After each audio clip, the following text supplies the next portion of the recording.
اے ہارون کی بہن، نہ تو تیرا باپ ہی برا آدمی تھا اور نہ تیری ماں ہی بدکار تھی۔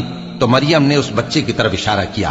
وہ بولے کہ ہم اس سے کہ گود کا بچہ ہے کیسے بات کریں؟ بچے نے کہا کہ میں اللہ کا بندہ ہوں، اس نے مجھے کتاب دی ہے اور نبی بنایا ہے، اور میں جہاں ہوں اور جس حال میں ہوں اس نے مجھے صاحب برکت بنایا ہے، اور جب تک زندہ ہوں مجھ کو نماز اور زکوٰۃ کا ارشاد فرمایا ہے، اور مجھے اپنی ماں کے ساتھ نیک سلوک کرنے والا بنایا ہے اور سرکش و بدبخت نہیں بنایا، اور جس دن میں پیدا ہوا اور جس دن مروں گا اور جس دن زندہ کر کے اٹھایا جاؤں گا مجھ پر سلام ہے۔ یہ مریم کے بیٹے عیسیٰ ہیں، اور یہ سچی بات ہے جس میں لوگ شک کرتے ہیں۔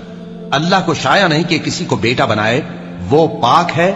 جب کسی چیز کا ارادہ کرتا ہے تو اس کو یہی کہتا ہے کہ ہو جا، تو وہ ہو جاتی ہے۔ اور بے شک اللہ ہی میرا اور تمہارا پروردگار ہے، تو اسی کی عبادت کرو، یہی سیدھا رستہ ہے۔